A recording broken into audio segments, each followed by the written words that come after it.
Hello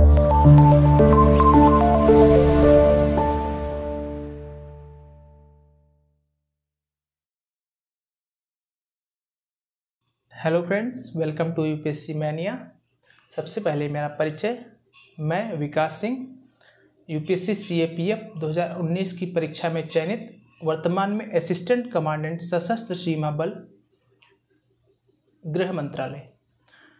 इसके अलावा मैंने यूपीएससी की सिविल सर्विसेज की मुख्य परीक्षा भी दी है और इस बार की उत्तर प्रदेश पीसीएस की मुख्य परीक्षा में भी शामिल होने जा रहा हूँ। जैसा कि आप जानते हैं, यूपीएससी मैनिया ने इसके पहले the Hindu editorial discussion, the Hindu newspaper analysis और इसके अलावा तमाम महत्वपूर्ण टॉपिकों पर भी वीडियो बनाकर आपके समक्ष प्रस्तुत किया है। इसके अलावा अब हम एक नई पहल प्रारंभ करने जा रहे हैं, जिसमें हम विषयवार यूपीएससी और स्टेट पीसीएस की परीक्षाओं में आने वाले जो उसका सिलेबस है उसके आधार पर टॉपिक वाइज डिस्कशन करेंगे, जिनमें हमने सबसे पहले भूगोल यानी ज्योग्राफी से स्टार्ट किया है और ये पहला डेमो वीडियो है। अगर आपको पसंद आता है, आपकी प्रतिक्रिया अच्छी रहती है, तो हम प्रयास करेंगे इस पहल को जारी रखें। तो बिना किसी देरी के हम शुरू करते हैं, आते हैं अपने मुख्य विषय पर। आज का हमारा विषय है द स्ट्रक्चर ऑफ अर्थ। हम भूगोल में स्ट्रक्चर ऑफ अर्थ से शुरुआत करते हैं। पृथ्वी, जैसे कि आप सभी जानते हैं, ये कई लेयर्स से मिलकर बनी होती है। इतनी मूल जानकारी आपको सभी को होती है और उम्मीद है ये टॉपिक के बारे में भी काफ़ी लोगों को अच्छे से जानकारी होगी। लेकिन इससे क्वेश्चंस बहुत आते हैं, कई क्वेश्चंस घुमा के डायरेक्ट या इनडायरेक्ट आते हैं और अक्सर आने वाले वर्षों में और जो पहले भी हैं, हमेशा इस क्षेत्र से एक प्रश्न लगभग पूछा गया है, प्रीलिम्स में खासकर स्टेट पीसीएस के और यूपीएससी के भी। तो हम बात करेंगे सबसे पहले कि लेयर्स कितनी हैं। तो पृथ्वी का, जब हम ये देखिए चित्र हमने बनाया है, इस चित्र में दिखाया गया है पृथ्वी के सभी लेयर्स को, उनके कैरेक्टरिस्टिक्स को। ये जो हमारा डिस्कशन होगा बाइलिंगुअल होगा, हिंदी व अंग्रेजी दोनों माध्यम के छात्रों के लिए सुलभ होगा। अब हम बात करते हैं, तो ये चित्र दिखाया गया है किस प्रकार से पृथ्वी को 3 लेयर्स में बांटा गया है, उनके सब लेयर्स की बात करेंगे, कितनी गहराई पर है। हम चलते हैं उसकी तरफ। तो सबसे पहली लेयर है हमारी क्रस्ट यानी भूपर्पटी। ये हमारी पृथ्वी की सतह से 30 किलोमीटर गहराई तक क्रस्ट यानी भूपर्पटी लेयर, जो सबसे पहली लेयर है, उसको कहा जाता है। क्रस्ट की खासियत देखिए, क्रस्ट 2 तरह की होती है, ओशियानिक और कॉन्टिनेंटल। कॉन्टिनेंटल यानी जो कॉन्टिनेंट्स हैं, महाद्वीप है, जैसे प्लेन हो गए, पठार हो गया, या फिर प्लेन हो गया, पठार हो गया, या फिर जो माउंटेन्स है, वो सब इसमें आ जाते हैं। तो ओशियानिक क्रस्ट जो है 5 किलोमीटर तक रहती है, जबकि कॉन्टिनेंटल क्रस्ट या माउंटेनिक क्रस्ट जो है वो 30 किलोमीटर तक रहती है। इसके बावजूद अब जो अगली लेयर है हमारी, वो है मेंटल। मेंटल आपकी आ जाती है 30 किलोमीटर से लेकर 2900 किलोमीटर की गहराई तक मेंटल परत होती है। ये आपकी दूसरी परत है या मध्य परत भी इसको कह सकते हैं। तीसरी परत होती है आपकी 2900 किलोमीटर से लेकर 6370 किलोमीटर यानी पृथ्वी के केंद्र तक। ये तीसरी परत का नाम है कोर, या हिंदी इसको क्रोड कहते हैं। अब हमने इसकी गहराई देख ली। अब इन परत में कुछ सब डिविजन्स भी हैं, या इनके अंदर भी कुछ डिवीजन किए गए हैं। जैसे जो आपकी क्रस्ट है, ये जो मेंटल है, मेंटल को 2 भागों में बांटा गया है, अपर मेंटल और लोअर मेंटल। ये कौन बांटता है?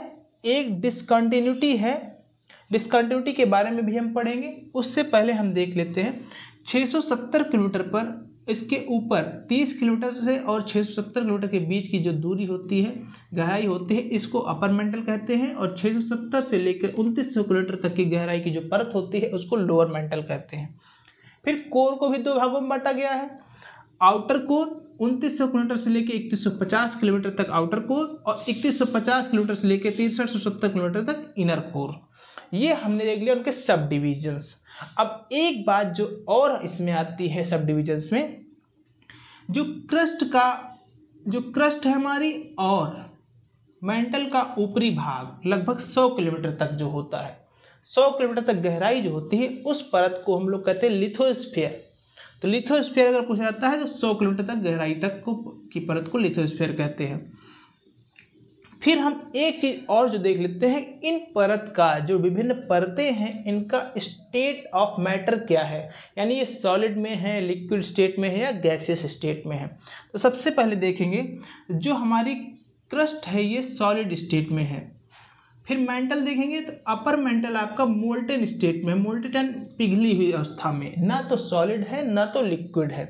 उसके बाद देखेंगे लोअर मेंटल, तो लोअर मेंटल आपका सॉलिड स्टेट में है। फिर आउटर कोर आपका लिक्विड स्टेट में है। फिर इनर कोर आपका सॉलिड स्टेट में है।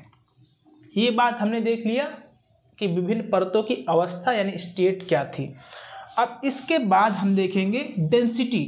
जो पृथ्वी की औसत डेंसिटी है, एवरेज डेंसिटी है, वो 5.5 ग्राम पर सेंटीमीटर क्यूब है। इसके अलावा अब हम विभिन्न परतवार देखेंगे डेंसिटी क्या है। अगर क्रस्ट की एवरेज डेंसिटी देखा जाए 3 ग्राम पर सेंटीमीटर क्यूब है। मेंटल की एवरेज डेंसिटी देखा जाए 3.4 ग्राम पर सेंटीमीटर क्यूब है। और कोर की एवरेज डेंसिटी देखा जाए तो 11 ग्राम यानी 11 ग्राम प्रति सेंटीमीटर क्यूब है। अब इससे एक प्रश्न भी पूछा जा सकता है। एक प्रश्न तो सीधा बन जाता है कि क्रस्ट, मेंटल और कोर की डेंसिटी क्या है, एवरेज डेंसिटी क्या है। दूसरा प्रश्न यूपीएससी में और स्टेट पीसीएस परीक्षा में एक खास कर पूछा जाता है, इनडायरेक्ट क्वेश्चंस को बोलेंगे। जैसे पूछा गया कि हम जैसे जैसे क्रस्ट से उसके केंद्र की तरफ, पृथ्वी की तरफ बढ़ते हैं, उसकी डेंसिटी बढ़ जाती है या घट जाती है। तो यहाँ पर जब आप पैटर्न देखेंगे तो डेंसिटी जैसे जैसे हम सरफेस से उसके केंद्र की तरफ जाते हैं तो डेंसिटी ऑफ अर्थ बढ़ती जाती है। तो एक इनडायरेक्ट क्वेश्चन यहाँ से बन जाता है, बहुत ही महत्वपूर्ण प्रश्न। अब हम देख लेते हैं इसके अलावा कि डिसकंटिन्यूटीज कौन कौन सी हैं। डिसकंटिन्यूटी क्या है, सबसे पहले ये जानेंगे। जो दो भिन्न भिन्न लेयर्स होती हैं वो भिन्न क्यों हैं, उनके आकार में, उनकी अवस्था में, उनके मटेरियल जो कॉन्स्टिट्यूएंट्स है वो भिन्न हैं, क्योंकि वो उनके कैरेक्टरिस्टिक्स, उनके गुण भिन्न हैं। तो जहाँ पर भिन्नता पाई जाती है वो उस क्षेत्र को डिसकंटिन्यूटी बोलते हैं। तो डिसकंटिन्यूटी जो है वो हमारी लेयर्स को अलग अलग भागों में बांटती हैं। हम देखेंगे कौन कौन सी डिसकंटिन्यूटीज हैं। सबसे पहली है आपकी कोनोरॉड, जो आपके क्रस्ट को मेंटल से अलग करती है। फिर दूसरी डिसकंटिन्यूटी मोहो डिसकंटिन्यूटी, ये आपको लिथोस्फीयर को शेष बची हुई मेंटल से अलग करता है। फिर तीसरी डिसकंटिन्यूटी है रेपेटी डिसकंटिन्यूटी, ये आपकी अपर मेंटल को लोअर मेंटल से अलग करता है। फिर चौथी है आपकी गुटेनबर्ग डिसकंटिन्यूटी, ये आपकी मेंटल को कोर से अलग करता है। फिर पांचवी है आपकी लेमन डिसकंटिन्यूटी, जो आपके आउटर कोर को इनर कोर से अलग करता है। तो ये हमारी 5 डिसकंटिन्यूटीज थी। अब हम फिर से रिवाइज कर लेते हैं कि इस टॉपिक, इस डिस्कशन के अंदर हमने क्या क्या पढ़ा। सबसे पहले हमने पढ़ा कि पृथ्वी के जो इंटीरियर है, आंतरिक जो संरचना है, उसमें 3 सतह, 3 परत होती है, क्रस्ट, मेंटल, कोर, भूपर्पटी, मेंटल और क्रोड। फिर उसके बाद हमने पढ़ा कि ये कितनी कितनी गहराई में होती है। क्रस्ट की मोटाई सरफेस से लेकर 30 किलोमीटर गहराई तक होती है। मेंटल की मोटाई 30 किलोमीटर से लेकर 30 किलोमीटर से लेकर 2900 किलोमीटर तक है। और कोर की मोटाई 2900 किलोमीटर गहराई से लेकर 6370 किलोमीटर गहराई तक है। इसके अलावा इनके सब लेयर्स भी हैं, उसको भी हमने देखा। फिर उसके बाद हमने देखा इनका स्टेट ऑफ मैटर क्या है, कि क्रस्ट आपका सॉलिड अवस्था में है, अपर मेंटल मोल्टेन अवस्था में है यानी पिघली हुई अवस्था में है, लोअर मेंटल आपका सॉलिड अवस्था में है और आउटर कोर लिक्विड अवस्था में है, इनर कोर सॉलिड अवस्था में है। फिर उसके बाद हमने देखा डेंसिटी क्या है।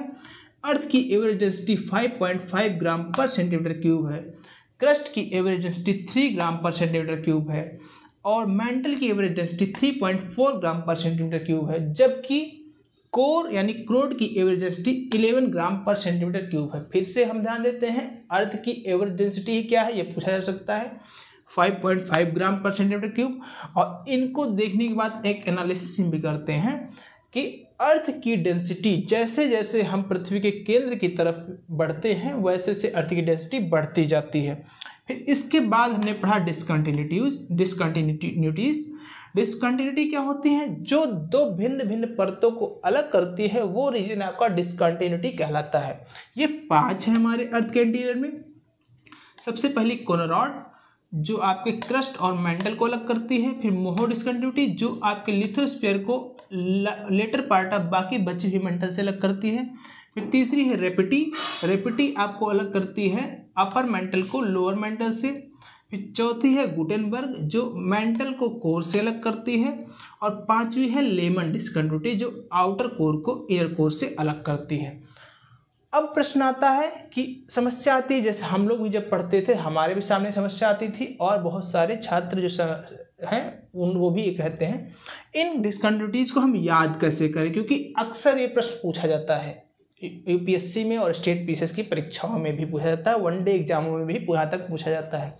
इसको याद करने के लिए हम लोगों ने एक निमोनिक्स बनाया है। निमोनिक्स कुछ इस प्रकार है, हमने इनके पहले वर्ड्स को ले लिया CMRGL। तो निमोनिक्स हमारा कुछ इस प्रकार बन गया है।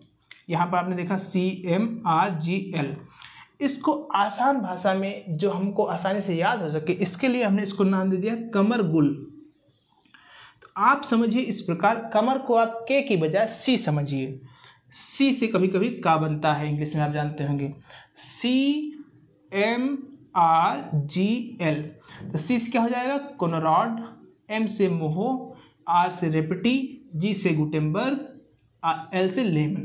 तो ये हमने देखा कि इंटीरियर ऑफ अर्थ स्ट्रक्चर, विभिन्न लेयर्स, उनकी डेंसिटी, उनकी स्टेट ऑफ मैटर और उनकी डिसकंटिन्यूटी। तो ये हमारा छोटा सा प्रयास था जो आशा करते हैं आपको पसंद आया होगा और अपनी प्रतिक्रिया ज़रूर दें।